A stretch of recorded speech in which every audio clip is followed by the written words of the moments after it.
Big story of the day, the biggest story of the day, is the trade deadline in Major League Baseball. It passed at 6 p.m. yesterday, and the Guardians surprised us all with a huge trade deadline day, maybe their biggest in decades, certainly their biggest since at least 2016.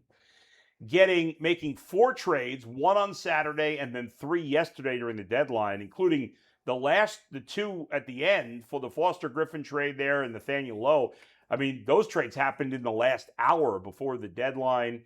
The Guardians in this deal traded 3 guys that have been in the majors: Bo Naylor, who they've given up on, Cody Hoyer, who's a journeyman, and Will Dion, who's been up and down. The other 5 guys, Hartle, Mitchell, Verquez, Rivera, and Cozart, are all minor leaguers. None are ranked in the top 20 for the Guardians. I think only 1, maybe 2 are in the top 30. 1. Who? Cozart? Or no, Hartle. Oh, Hartle is? Yeah, that's right. Okay. None of them are super highly thought of, and yet they got a starting pitcher who's been an all-star this year, 2 good, solid major league hitters, flaws to their game, but some real positives too, and a nice relief pitcher in Craig Yoho from the Brewers, a young arm who's got some good ability. Guys, I thought this was an absolute home run, and especially if you consider what they gave up, which in my opinion is very little, and what the rest of the division did. Obviously, the rest of the division is very close outside of Kansas City. Chicago's in first place. Now, I give them a little credit for making a number of moves, but to me, the moves Chicago made were not nearly as good as the moves Cleveland made. Chicago also traded for a starting pitcher like the Guardians did. They traded for Luis Castillo. Now, if this was 3-5 years ago, you'd much rather have Luis Castillo than Foster Griffin. But in 2026, Luis Castillo looks like he's shot. And he's getting a lot of money. And they picked up the whole contract. Which includes next year. Yeah. So I don't think they made their rotation any better. They got a guy named Huascar Brazaban in the pen. That's fine. He's, a veteran, and that's equivalent to Greg Yoho, maybe even better.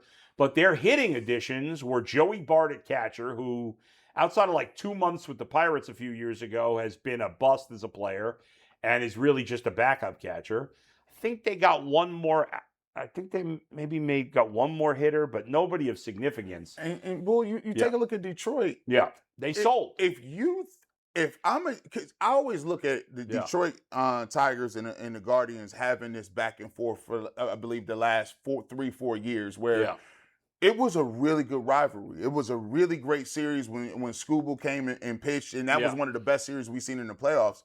If you are a Detroit Tigers fan, you have to be beyond dejected, don't you? Yes. I mean, I understand why they did what they did, but first of all, the general consensus from around the league is that they didn't do well enough in the Scooble trade, that they should have waited to the last minute and they would have gotten something better. Did you see Harris's response to that yesterday? No. Scott Harris. Yeah. He basically said, listen, I hear that's out there.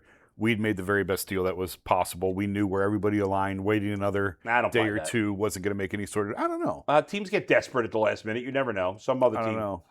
Now, they obviously like those prospects more than the general baseball public. But it goes back you even for Scooble. Yeah. Teams are not going to sell the farm on a rental. You just don't. They just don't. They got a good player. They got one pretty good prospect. Because most prospects don't pan out. Well, yeah, but the one they do, it hurts. When you got a guy for 2 months, if you don't win the World Series, it's a huge risk. It's a huge gamble. But there's not that many guys that pan out. I would be surprised if Scooble signs an extension before the end of the season. Why? I think he's gonna.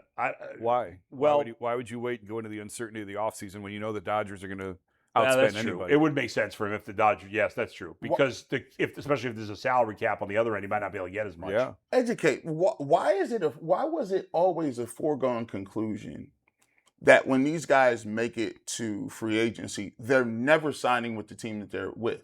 Why is that when is the last time somebody, a big name guy, got to free agency and the team that they played for ponied up, paid them, and was like, "Cool, let's keep it." It's happened. I mean, usually they get them signed before they become free agents. Yeah. If I can't remember a small market team that ever. I feel like market team. I think the Yankees with Judge. Judge got to free agency, He did, almost signed with the Giants, and then went back to New York. but that's the Yankees. But that's what I'm saying. But for like, were you talking specifically small market teams? I'm talking, specifically. You take a look at Detroit. You take a look at the Guardians with Lindor. You take a look at even smaller teams, maybe the Rays or the Brewers. They're not signing those guys. It's almost like, why was Skubal not even in the cards for the Tigers?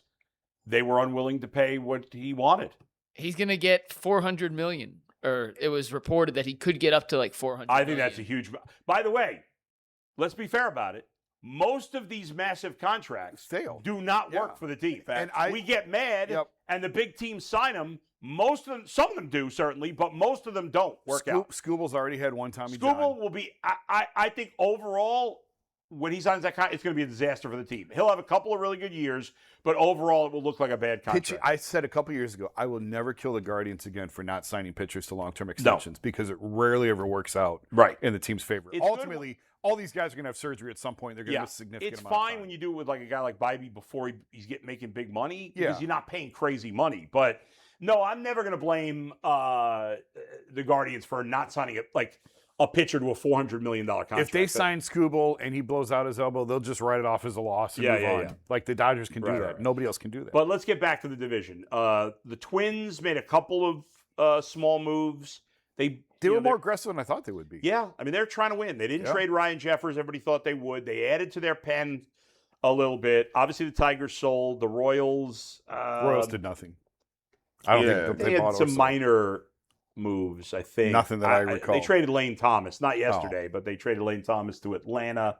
He gets traded every week, it seems like. He's having actually a pretty decent season. But I think the Guardians clearly are the big winners of the American League Central and one of, if not the biggest winner in the – I mean, the Red Sox got Adley Rutschman. Everybody lost their mind over the prospects. But when 5 years from now none of those prospects pan out, we won't hear from the people that said it was a crazy move. Yeah. The Red Sox are trying to win. To kill a team for trying to win is stupid. Good for the Red Sox. I like that move that they made. Catcher was a major weakness for them. They got a good catcher in Rutschman. So I think the Red Sox did well. I think the Yankees did decently, and I think the Guardians did well in the American League. I don't know what the Mariners were doing. I don't know what the Rangers were doing. The Rays did well. They made a couple of interesting moves too. I wanted to ask you this, and big picture, we'll start with you, Bull, but Jason G, chime in. When you look at the American League now as opposed to a week ago, we said it was wide open. The Guardians had as good a chance as basically anyone if you got hot at the right time, not just in the division, but the entire conference, with the Rays being the favorite. The league, and then after the entire league. The league, excuse me. After the deadline, with the improvements Cleveland made, where does Cleveland stack up? Where do they rank in terms of the best chances to represent the American League in the World Series? Third. What's that? Third. Behind the Rays and the Yankees, but it's close. They're probably third in the odds, third or fourth. I don't know, but I think I think there's no for me personally, and maybe I'm a little biased.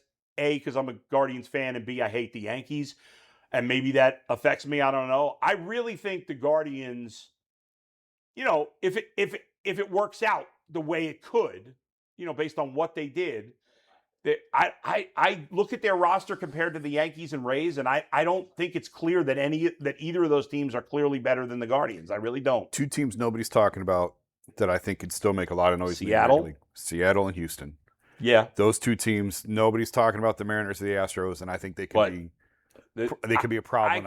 I'll agree with you in Seattle. I think Houston's a stretch. Houston's been hot since May. They played great since May. What's their pitching right now? Well, they traded Eric Getty. Yeah, they traded him. They got Dalton Varsho in that deal. Yeah. But, Hunter Brown's been hurt. They traded away McCullers. They traded away Arrighetti. Yeah. Imai's been a disaster. He's now pitching out of the pen. They played great since May. I'm not saying they're going to win the AL, but nobody talks about the Astros. Yeah, I hear you. We being disrespectful. When we gonna finally start? And the White Sox. Well, thank you. With the White Sox is not going nowhere. I feel like we keep waiting on them to fall off. They've had a great year. Falling off. They're having a tremendous season. But Mike has asked me where I think they stack up. I think they stack up well. If they were in the National League, it'd be a different story. Right. They don't stack up with the top teams in the National League, but in the American League, you picking them to win the division now? The Guardians. I have consistently said the entire season that I thought they'd win the division. I'm with you. I wonder if Jay still thinks the Tigers are going to win the division, even with the trades, because he's on tomorrow, so I could ask him. They've cashed out, obviously, but I mean they cashed out a couple years ago and came back and won. Yeah. So that's true. They still got Fromber and Flaherty eventually, and Joe may come back. And what's his name has been great, Melton. So who knows? But I thought the Guardians. All year I've said the Guardians are going to win the division. I still feel like they're going to win the division. I think they're the best team. The White Sox have played better, no doubt.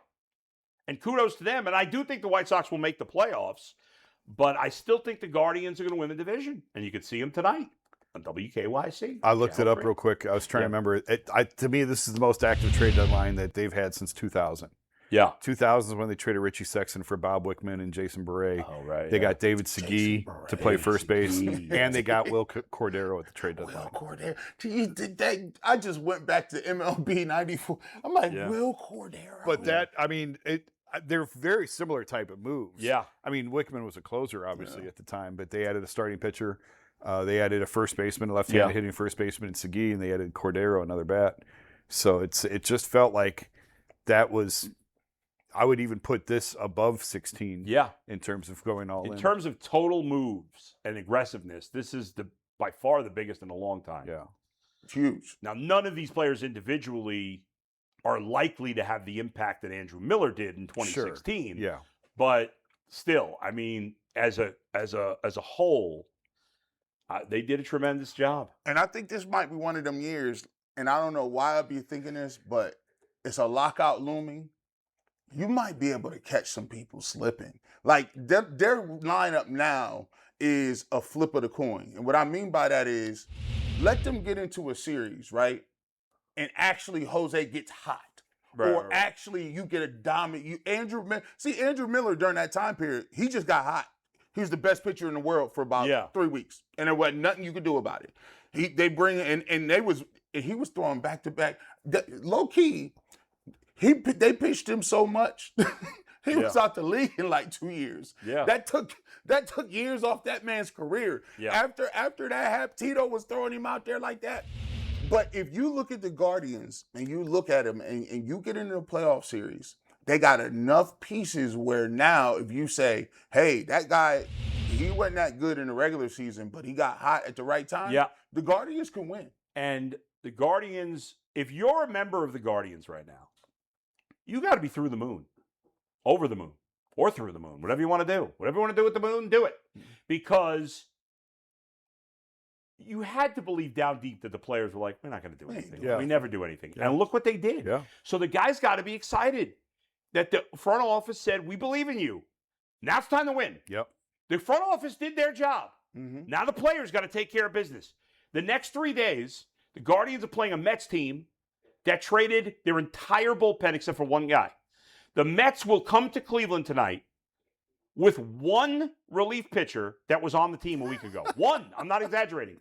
Devin Williams is the only player that even Jason, who's a big baseball fan, I bet you never heard of a single other guy in their bullpen besides Devin Williams. They traded literally their entire pen. Now, they have some good young pitchers. We're going to see Nolan McLean. Is it McLean? Yeah, McLean. He's going to pitch tomorrow, I think. Really good young pitcher. And Thornton, I can't think of his first name, Zach Thornton, I believe, is going to pitch Thursday, and Sean Manaea is okay. Zach Thornton, yes. So they got decent pitchers, but they've been absolutely awful. You've got them at home. They just sold. Yep. The veteran Lindor's coming back.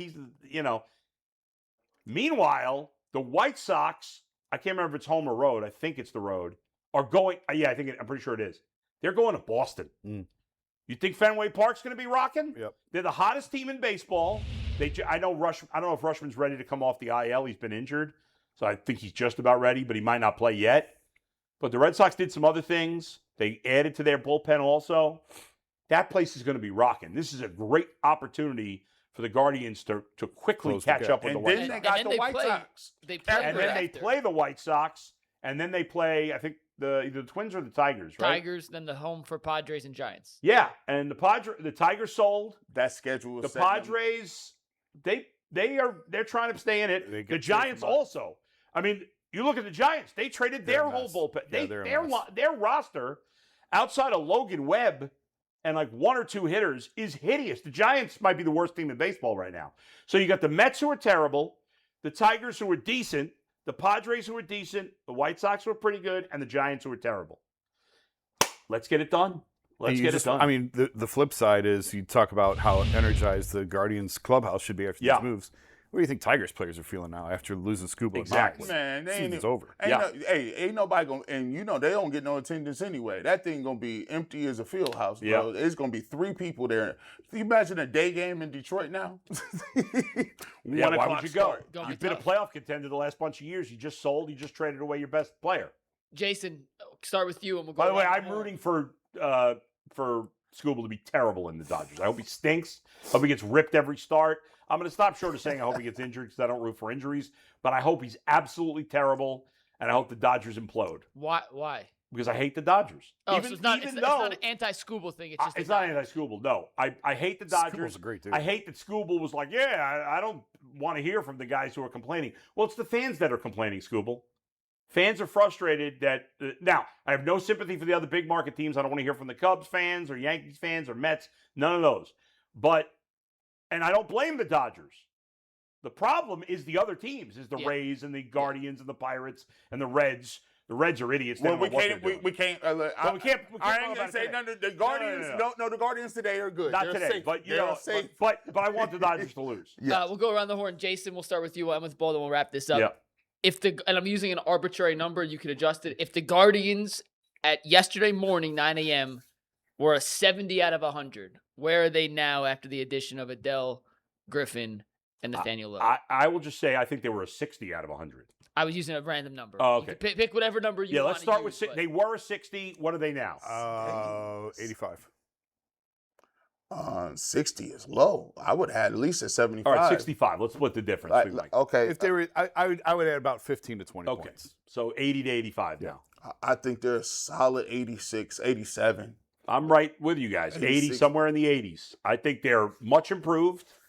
I don't think they got one player that's amazing, but I think they added 4 players, especially the 3 they got yesterday, that are good major league players that are going to definitely help them. Cumulative power. Look how many people you got low. You still have Adell. Those guys can hit home runs. DeLauder can hit home runs. You look at Hosey. He can hit home runs. Yeah. Look at the power numbers now. All of a sudden, 2 through 6 in the lineup are legit. There's some legit power there. 2 through 6 in the lineup.